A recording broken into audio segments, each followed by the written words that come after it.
ball in, headed away by Carlos, and a crack from long range. What a shot! Mukhtar settling as Bunbury behind him. Mukhtar to Pico! That puts us at 82, 49, and 8 on the season, hitting at a 62.5% clip. Back-to-back golden boots. That's 3 in a row for me. 3 too, man. Like, not a dime. That's called being for the people. It's over! The Columbus Crew, 2023 MLS Cup champions! All right, folks, we are back. This is the MLS Live podcast on Sports Prophet TV. I'm your host, Cooper. With me, as always, is my guy, Garrett, at Jsomefooty on Twitter. Garrett, how are we feeling? Good, man. Good. The show's picking up some steam. As far as the plays go, we're feeling good there. So, yeah, we're just going to keep it rolling. Absolutely. I think, if I'm not mistaken, we're going for 4 straight winning weeks on the show here. I did tweet out earlier today, and I'll just pull it up right now so I don't get it wrong. Kind of did a checkup on the season stats, and here they are.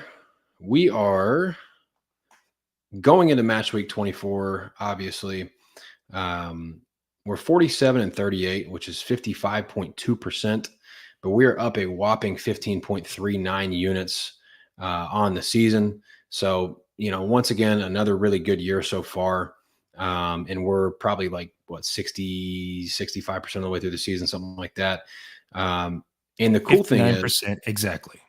There you go. 59%. Glad you got that pulled up. But here's the cool thing about this show. Just like last year, we're going to do a Leagues Cup edition once again when we have that month-long break in Major League Soccer season. We're going to keep the shows going here just like we did a season ago. And Leagues Cup was really good to us last year. I'm kind of, MX is one of my top leagues as well as Major League Soccer. So I know Garrett seems to have dipped his toes just a bit now that we're doing the Leagues Cup thing. I think, you've kind of had to, not that you want to, but you've kind of been forced to submerge a little bit into the MX knowledge and whatnot. So it's going to be good. And then, after Leagues Cup, right back into league play, and the show goes on. Yeah, it is a busy time right now. Most teams have anywhere between 5 and 6 games left in the month of July. They are playing tonight as well. So it's just, there's a lot going on. And then at the end of the July, Leagues Cup starts, and that runs for a month. You've also got the rest of US Open Cup trying to fit in here before Leagues Cup starts, at least the next round of games. Just a lot going on, man. It's a lot of footy action right now in terms of Major League Soccer. Yeah, it's awesome. The midweek stuff going right now. Typically not the kind of results that we've been seeing tonight. It has been a rare midweek goal fest. So, I wouldn't have pegged that, not on my bingo card, but any given night, this league can definitely go off with some goals, and that's what makes it fun, right? So this slate would have been a lot of fun on a weekend. A lot of good matchups for goals on this slate, but with it being midweek, just had to pump the brakes a little bit. Yeah, I'm right there with you. We will jump into it. If anybody's interested, probably like we normally do, we'll have a couple of notes at the end of the show to jump into. We do occasionally talk some national team news, and as big a news as there has been as far as buzz and hot seat talk about Berhalter. I'd love to get your opinion on that at the end of the show, and we can discuss that and a couple more things. But let's jump into the plays, and here we go. You're going to kick us off per usual. So yeah, we've got Philadelphia hosting the New York Red Bulls on Saturday, and yeah, it's Philly's playing right now midweek. It actually went out with a decently strong 11 tonight, given their availabilities.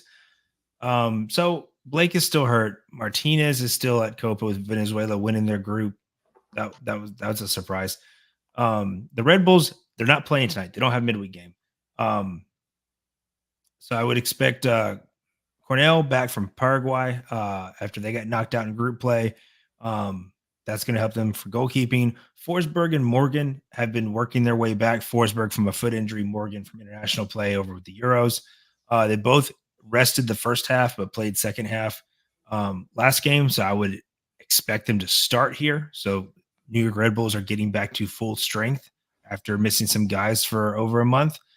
And then you got Philly coming into tonight's game, losing 4 straight. It looks like they're going to win right now at 3-1 versus Chicago. So they definitely needed to grab those points. And they hadn't actually won before tonight since May 18th. The Red Bulls had decent road form, having only lost 4 of 11 games when they've traveled. Philly home form, though, has been abysmal. They've only won 1 game there this season in 10 home games at Subaru Park. So, yeah, getting draw no bet here is the play at even money. Just feels good for a team that's going to be rested, that has better players, I think, that is just a better team overall. Like all the advantages here outside of being on the road are with the Red Bulls. So I like that even money with a draw no bet. So you get that push protection should they draw here. And if they win, we cash. Yeah, I'm right there with you. This was on my short list as well. Probably would have made the show if it hadn't been on your list. Yeah, this Philadelphia is a team for sure worth, you can't fade them every week, obviously, because every match is different, but they are a team that I will be looking to fade going forward, especially with the defensive injuries with El Brujo missing. He's still with Venezuela, who advanced to the knockout round of Copa America. And then, like you said, Blake has been banged up most of the season. And then Carranza is gone, right? He's gone? Yeah, that's done. So Carranza gone. I mean, I don't know if there's anybody else. There wasn't anybody bigger for that attack as far as finishing chances and scoring goals in Carranza. So this is a team in transition. This is a team that Carranza's gone. Ua is still hurt, and I believe he'll still be hurt for this weekend. So like tonight, they ran out who they could in attack, and it was Gazdag and Donovan. Yeah, so this is a team that's they're definitely in a transition period, and I have no issue with this whatsoever. It's not too far of a trip.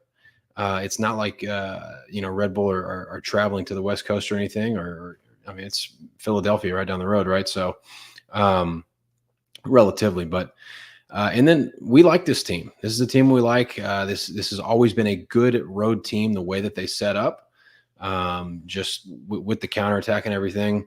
Forsberg, I would probably expect him to start since he came in at the end of the game last match. If not, he's still going to play a lot of minutes. And then, Morgan back from international duty from Scotland too. So I think wouldn't be shocked if money pushed this towards, Red Bull being a slight favorite, and then this draw no bet ends up getting a little bit juicier. So this is on my list too. This is something that I'm going to be playing as well. All right, on to the next one. Here we go.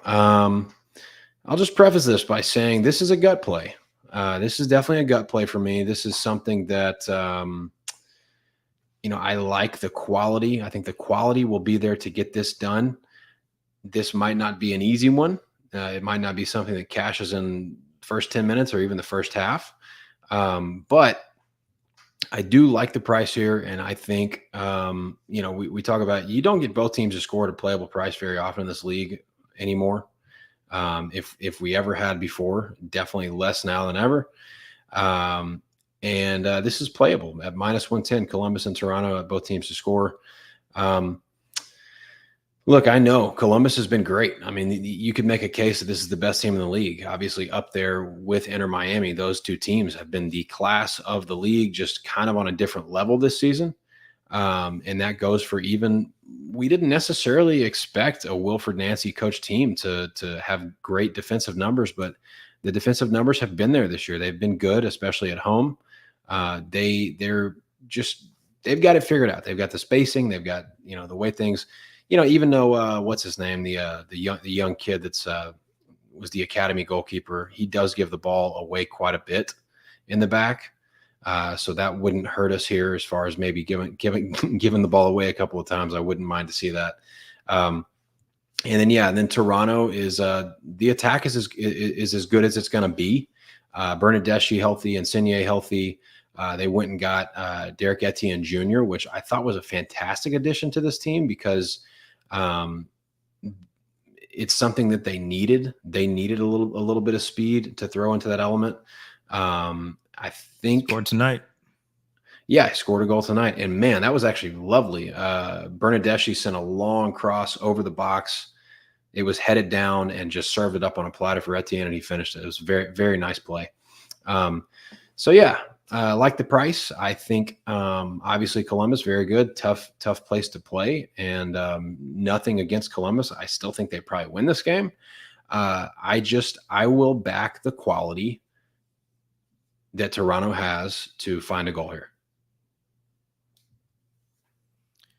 Yeah. So something that surprised me tonight was Toronto running out, I think, a little stronger than I expected. They're still missing guys with the Canadian team and stuff like that, but so everybody's a little shorthanded, right? Like, but so yeah. So and then the Crew as well. Like they ran out Rossi, Hernandez, and Ramirez all tonight in that front three. So I would expect a little rotation here. Yeah. And that always throws a little variance into it, right? Like. I like both teams to score. In fact, where is it at? I just had it up for Toronto. It's Toronto's both teams to score percentage.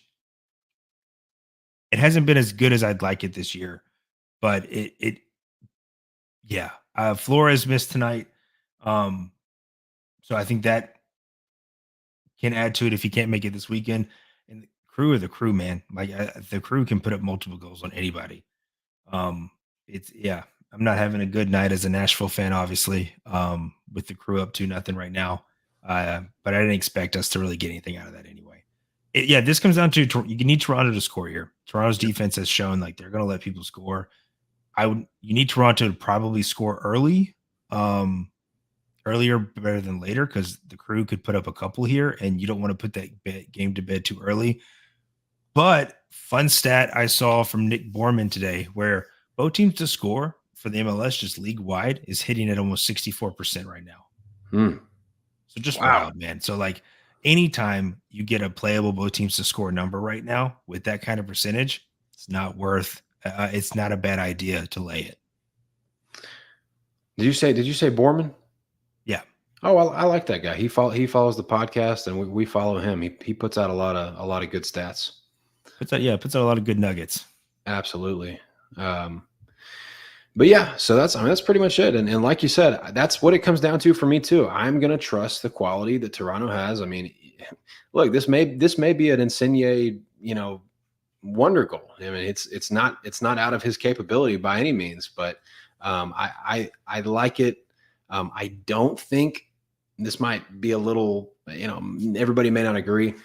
I actually don't think Columbus's defense is as good as the results have been so far this year. I think that they've been a little bit on the fortunate side, and I wouldn't be shocked to see them start conceding a couple of goals here and there more frequently. I think Nagby as a kind of when he plays in a defensive role in the midfield, he gets beat a lot and he gets bailed out sometimes. Like I said, the goalkeeper also gives the ball away a lot. So, potentially some regression starts happening here. The Crew's still fantastic. They're awesome. I just kind of a gut play, and I'll leave it at that. But I would make an argument that their defense might even get better because the stats that they had to do that while navigating CONCACAF Champions Cup, right? And that they navigated that all the way to the final, and then their stats are still what they are. So without that kind of distraction now, without that kind of having to play so much midweek, this is the kind of team who could, I don't know, average 2.4 points a game from here for the rest of the season. Like that's how good they are. Holy moly. The Crew have only allowed 18 goals. That's what I'm saying. Like the defense is good, and I think it might get better. Jeez Louise. Yeah. Nancy Ball, man. Nancy Ball. Dude. Give me Nancy or give me death. That's all I'm saying. But 2 days rest here. This game is on Saturday. Variance is going to be there, right? Like anything can happen. And so again, you look at the league-wide percentage. Yeah, I'd have no problem laying this number. Let's go. Let's roll. All right, on to our next one here, and this is going to be a famous footy combo play. What do we got? Yeah, I'm starting to love these more and more, just because I know what I like about the games, and what I like is always pretty juiced. So Right. to avoid it, I got to find some partners here. So we're going to start it out with these 2 games are on Sunday. It's the Portland as they host Nashville, and the Colorado Rapids as they host St. Louis. I'm just for the first leg, it's going to be Portland, both teams to score. We're going to add Colorado Rapids team total over 1.5 for a lovely plus 158 there. And for Portland, I'm just playing the percentage here for both teams to score. I talked about it league wide. Portland's both teams to score percentage at home is hitting 90%. So yeah, that's just an auto play right now until you see some regression. Nashville are the question mark there. Surridge was questionable tonight and ended up not being available. Nashville did announce a new coach. However, that new coach won't take over until July 22nd, right before Leagues Cup. So I don't expect any tactical changes or anything like that. And they've scored in 4 of their last 5. And they're going to have an extra day of rest as opposed to most of these teams who are going Wednesday to Saturday. So I don't expect a lot of rotation. There was some rotation tonight with, like I said, the injuries. So I don't expect a lot of the starters to sit on Sunday. And I think Portland's going to give Nashville opportunities. Portland could net a couple. We'll have to see how I'm feeling about this game as a result. But I definitely think both teams to score can get there, just given everything.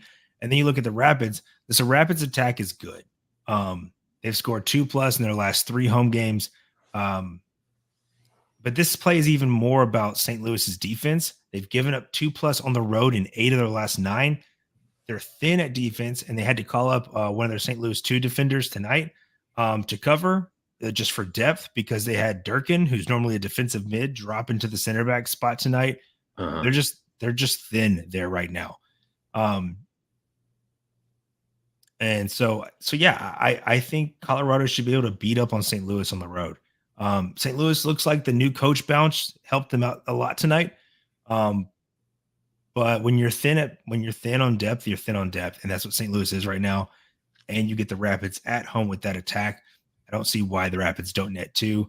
2 legs I love, just both out of my juice range by 15 or 20 cents each.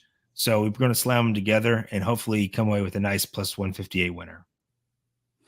Yeah, I want to say last time we had a plus 158, it cashed. So it's kind of funny that we have another exactly plus 158. So I think that might be a good omen for us. But good number.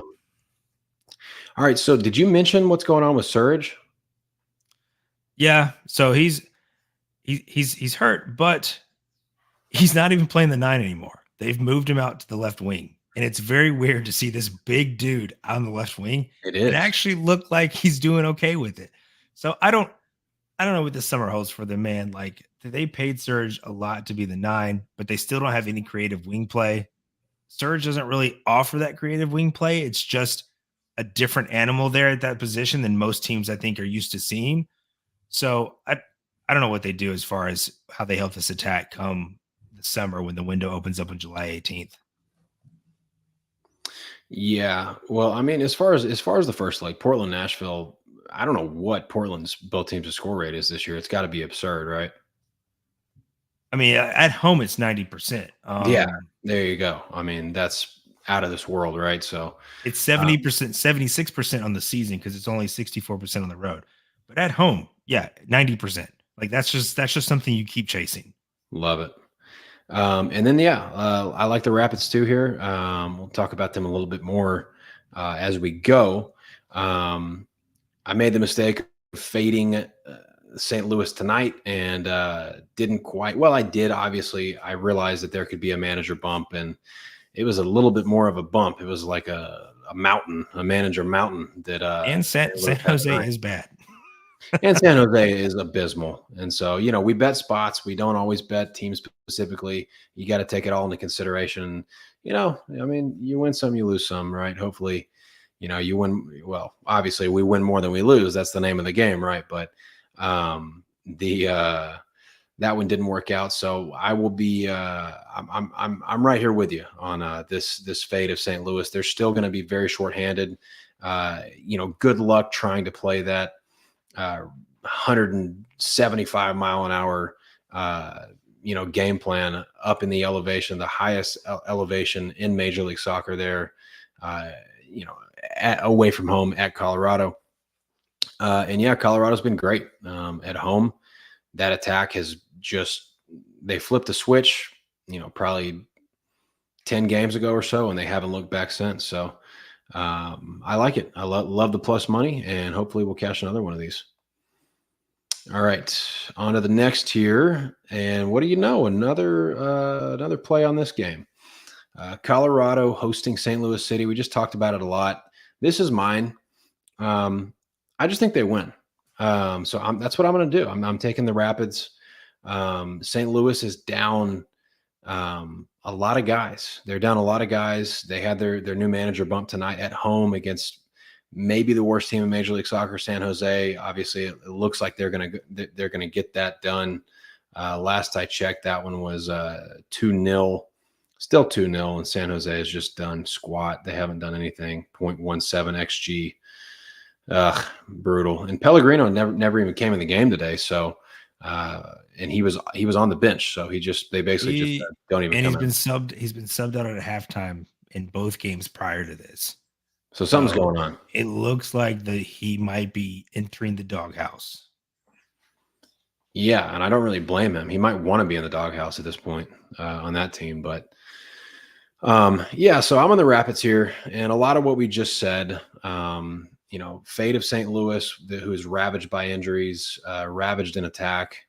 And then Colorado's been great at home. I think this is a really tough matchup for a team in St. Louis that wants to push the pace and do the high press and do all that stuff. And it's a lot harder to do at elevation. And you can't necessarily train for that. It's just a whole different can of worms up there. And that's a reason Colorado's been historically very good at home. And I'll play them at -137 here on the money line. I will say that if Colorado looks good tonight, they are -170 favorites versus KC. This line will move fast. That's tomorrow, right? Huh? Tomorrow, right? Yeah, it's tomorrow. Okay. This line will move fast. That's just the nature of midweek, as you get results come in midweek, and then the smart money just hits fast after that within 24 hours. So I would expect this line to move if they look good tonight. I think it's already moved some. I was trying to look at the movement, but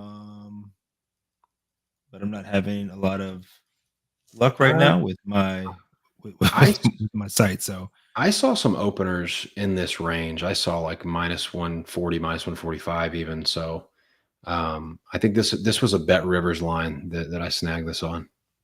But yeah, I fully expect this to move if Colorado wins tonight and looks good. Awesome. All right, on to the next. Another combo play. Do another combo play. This one's just real easy. I'm taking the Crew money line. I'm taking the RSL money line. Put it in together for a 2-leg parlay. It's a two home team parlay. Both these teams, I think, are at home. They are tonight as well. Yes. So 2 teams on short rest, but don't have to travel. Won't have to be uncomfortable or anything like that. And so I've got arguably the best team in the league in the Columbus Crew hosting a slipping Toronto side who slipped again tonight. They have not won since May 18th. They've now lost 5 straight after tonight's result.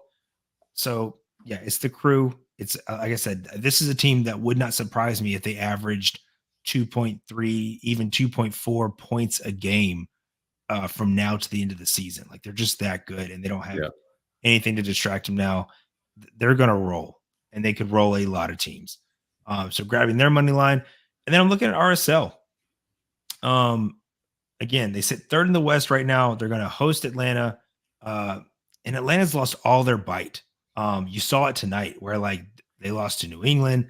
It took a 90th minute goal for them to even get on the board. But they sold Giacomakis. Now Amada is gone, and no reinforcements are coming until July 18th. I think Atlanta makes it tough. They've been a really tough side on the road, where like I think they've only scored 7 goals and only allowed 8, and we're either like 11 or 12 road games in now. So they don't make the road games easy when they travel. But I do give the edge to RSL here. Again, when it comes to short rest, RSL don't have to travel. Atlanta will be. And so, yeah, I'm just adding this together. Get a nice little parlay. What is it, like plus 120? It is interesting to note that RSL did sell Barajas to Chivas for $4 million. Good little bit of business by them. But that was a guy who got minutes, so you will see maybe something a little different from RSL as far as how they sub and go forward. So yeah, no, it's definitely notable. I mean, to get a guy from USL Championship and flip him for $4 million to League MX, that's fantastic for RSL. But yeah, as far as this goes, yeah, Columbus Crew, they could roll, like you said. They can roll anybody. They can roll anybody on the road. They can roll anybody at home. They like you said, Champions League has passed us, and they are at that level. Them and Inter Miami are just a level above everybody else right now. But I might like this RSL money line even better. I like both of them, but I think I might like this after what I saw how Atlanta looked tonight. I kind of feel like Atlanta. Well, where is their? They don't have a direction. This team feels like. Well, their direction is rebuild. Like it all starts this summer as they start to try to bring. Now they've said for like 18 months that they are prepared for whenever Almada leaves, and they have guys lined up. We'll see who they bring in over the next couple of weeks, because if they want to try to compete, or if they want to stay competitive, you're bringing in guys with the hopes of them getting here by July 18th, when the window opens. So if they drag their feet, they might be done for the season. Yeah, I mean, I expect Atlanta. Atlanta is an organization that obviously makes big moves, and they're usually ready to roll. But until that happens, I think it's going to suck. I really think that it's going to be hard. They got thoroughly outplayed by the Revs today on the road. Probably could have even been a little worse, maybe. And I think RSL could just blitz them here. To be honest, I think playing at RSL is a much tougher place than playing at in Foxborough. So it feels like a really bad spot for them. It feels horrible. Yeah, it feels like they're about to fall off a cliff for just a little bit until they get some help. So yeah, love RSL here. I don't mind any alt spreads if you want to play the -1.5 or something. Yeah, there's Kirk. That's reading my mind. RSL -102 at Heritage. I have no issue with that. Garrett, what do you think? I wouldn't go any higher than the -1.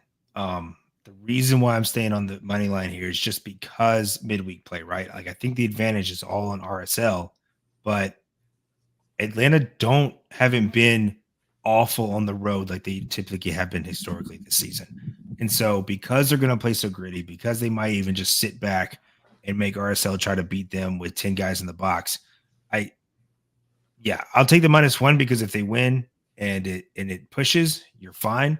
I don't want the -1.25 or any of that jazz.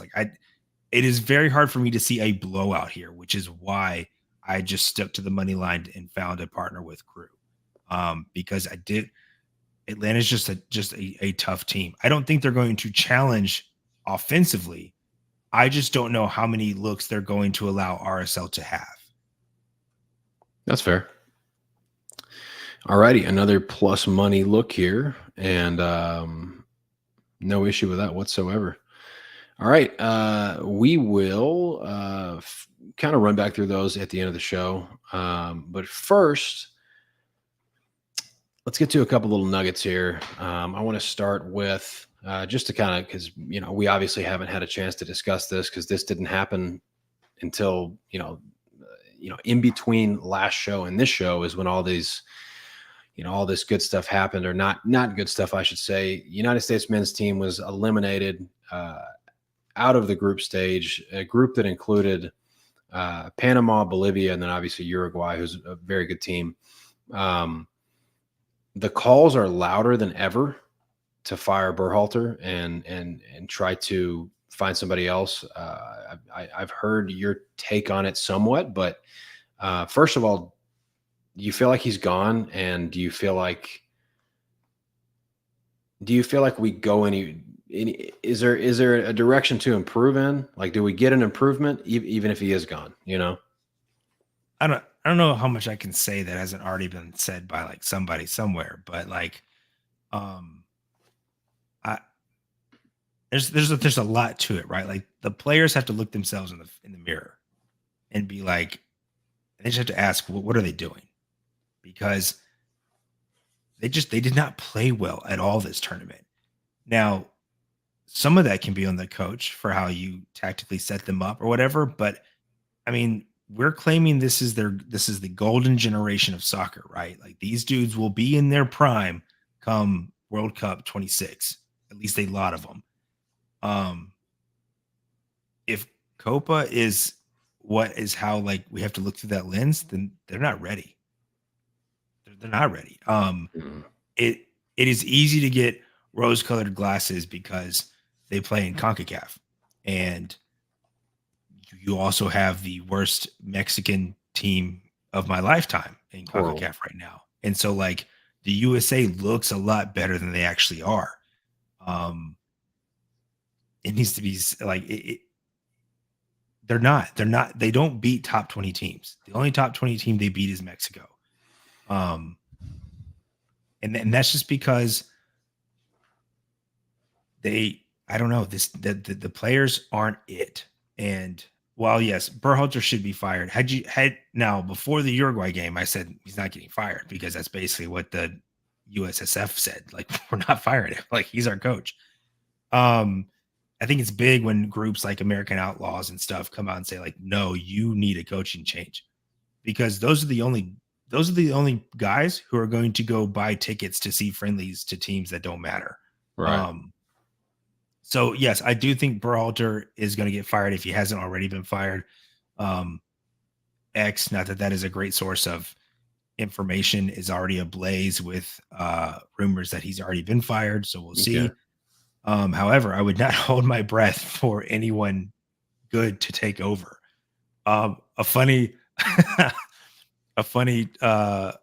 post I saw on X was like, you need to be careful because we're like, you're only a couple of games away from Caleb Porter being available. Oh, so like, and that just feels like a very USSF hire, right? That just feels like what they would do. The bigger issue here above it all is the federation. It is a boys club. It just oozes nepotism everywhere, right? Like, right. We hire you because you're a friend or a friend of a friend. And when you surround yourself with nepotism, you do not understand reality and how things actually are. So maybe this wakes them up when you've got literally everyone, networks, analysts, fan groups, yelling to get rid of the coach because you can't get rid of the players. Then hopefully that's a wake-up call. But this is ultimately on the federation. And like, that's where the change needs to happen. Like that's where the house needs to get cleaned. I don't think Berhalter's a good coach, but you're not getting Klopp. Like, I see all this stuff talk about Klopp on the internet. He's not coming to the USSF. You have to understand, before we brought Berhalter back, the only person that said yes was Marsh. And then when the players said, we don't want him, we want Berhalter, then they went back to Berhalter. And now Marsh is looking like he's in a great spot with Canada. And we're going to be without Berhalter hopefully soon. But like, you're not getting a big name. Please just remove all expectations that whoever is on your dream list right now, they ain't coming. Yeah, the pipe dreams have definitely been floated around. I do want to just touch on that real quick as far as the players who stuck their neck out for Berhalter to come back. I've fortunately I've had the privilege of being on championship teams before, not soccer, but I have been on championship teams before. One thing I can tell you without a doubt, players do not need to be in the position, and they should not be allowed to be in the position to say, this is the coach we want. It rarely works out well. It rarely works out for the betterment of the entire team. And that very, very rarely leads to reaching the goals that you want to reach and championships and all that stuff. You got to have somebody that comes in I always throw it back to the Dallas Cowboys because you talk about nepotism. That is the shining example in all of sports of nepotism is the Dallas Cowboys with Jerry Jones and the guys that they hire and the guys that stick around and all that stuff because they're all yes men, right? And the last guy that the Dallas Cowboys had that didn't do that was Jimmy Johnson in the 90s. And all he did was, win a couple of Super Bowls. And the players respected the hell out of him. They were a little bit scared of him, but the respect was there. And they weren't buddies, they weren't buddies how Berhalter's buddies with the players and, he's wearing the cool shoes and doing all the stuff. And they've got to have somebody that comes in and demands respect and can change the culture a little bit. And obviously, look, the players have to buy into it, right? And if they don't buy into it, then it doesn't mean anything. But I think that there needs to be a culture change. I'm not even worried about player buy-in. These guys are professionals. Most of them play in some of the top leagues in the world, and they're coached by some of the best coaches in the world. I'm not worried about buy-in. It is that the federation's not making that kind of hire. They're not going to rock the boat. They're very comfy. And and that's why I go back to this is ultimately on the federation, and that's where the changes need to take place. Yeah, I'm not so optimistic about that, to be honest. But we'll see what happens. I mean, I do think a change needs to be made. I would be pleasantly surprised if it was, something a little bit out of the norm as far as the type of hire that we make. But I thought Marsh would have been a great hire, at least an upgrade. I mean, if it has to be an American, Marsh was the play, right? Yeah. There are better coaches out there, but Marsh would have been fine. I don't think he's great, but he absolutely would have been fine. He would have gotten more out of our roster. I think your best hope now is to see how this guy does at Brighton, and maybe at some point down the road he could be. If you have to take an American, I don't think an American has to coach the USA team. I've never thought that. So. But no, with Berhalter getting fired, if I had to say right now who you bring in, Bruce Arena is just sitting there. Mm-hmm. And that just feels like an easy, we're just going to keep the status quo higher like we always do. But he's had success in MLS. And so, yeah, I don't know if they can sell that, but I would rather have Bruce. Oh, I would. Berhalter. Bruce was all about MLS guys. Yeah, but it's a different. That's what ultimately led to the failed World Cup qualification. It's a different player pool now, though. That's not going to happen. It's the same Bruce. Yeah, I would rather have Bruce. I mean, all those guys came back, and I'm not trying to get on a tangent, but all those guys came back in part. One, they were going to get paid more than in Europe, but two, Bruce said you need to be playing in MLS if you want to be on the national team. It was very Liga MX-ish. It was I did not like it at all, and it ultimately failed. Yeah. I don't even, like you said, I mean, they would have to spin that for that to even happen, to be able to pull that off. But if that did happen, you would assume that would be kind of like a pre-negotiated thing. Like, hey, this is not going to be an MLS team. I just wish this had happened 4 weeks ago, because you could have just moved BJ Callahan to the head coach job, and that would have sated all the fan base, because they, for some reason, love BJ because of one Nations League Cup where his team was just OP compared to everyone else, and they go and win it. I think it's more of a running joke, isn't it? What? like all the BJ Callahan stuff. I think it's when people. Well, now he's the head coach of Nashville, so it's like that's why I wish this would have happened 4 weeks ago, because then he could have just stayed on the U.S. national team, and I wouldn't be having to deal with this nonsense. Yeah. So Rodrigo, the federation is the United States Soccer Federation. They're like a totally separate body, separate of Major League Soccer, a separate organization. They're in control of the decisions that affect the national team. You know, the team that plays for World Cups and our team that played in Copa America and Nations League and stuff. Major League Soccer is Major League Soccer. So they are not on paper. They're not connected. Obviously, there's a lot of former MLS folks that are in the USSF, but yeah, totally different bodies. Well, let's run back through these real quick and we'll wrap it up. First play on the docket was New York Red Bull, draw no bet at even money. Well, I do just want to say, like, the USSF governs all soccer in America, but the MLS is powerful enough to kind of do their own thing. That's why it rocked the boat when they said, we're not sending teams to the US Open Cup, and the USSF was like, oh, what? And so, like, it's kind of like telling your boss, you're not going to do a job. And your boss is just kind of like, oh, can we talk about this? Because that's basically how it played out. But no, the Soccer Federation covers every league in the US, including MLS, but MLS has its own. They govern themselves as well, if that makes sense. Yeah, because they make all the money. All righty. So New York Red Bull, draw no bet. And then we've got Columbus, Toronto, both teams to score at -112. Then we've got a combo play here. Portland and Nashville, both teams to score, plus the Colorado Rapids team total over 1.5 at that +158. Then we got the Rapids just to win. Rapids on the money line, -137.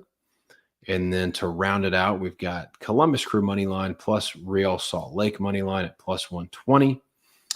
And just if you guys haven't, because I forgot to mention at the beginning of the show, make sure you like the video and subscribe to the channel so you never miss a video. Like I mentioned at the beginning of the show, we're going to have some more content rolling out for Leagues Cup and some other stuff. So make sure you're subscribed. Make sure you're following us on Twitter at MLSLIVE podcast. And make sure everybody has a fun and safe 4th of July tomorrow.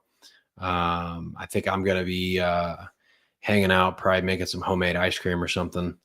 Shooting off a couple Roman candles, maybe, we'll see what else, but definitely going to be watching some Major League Soccer tomorrow. We got 3 matches.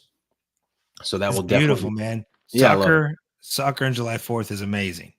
Yeah, it's fantastic. We El Trafico. That's the only game you need to concern yourselves with.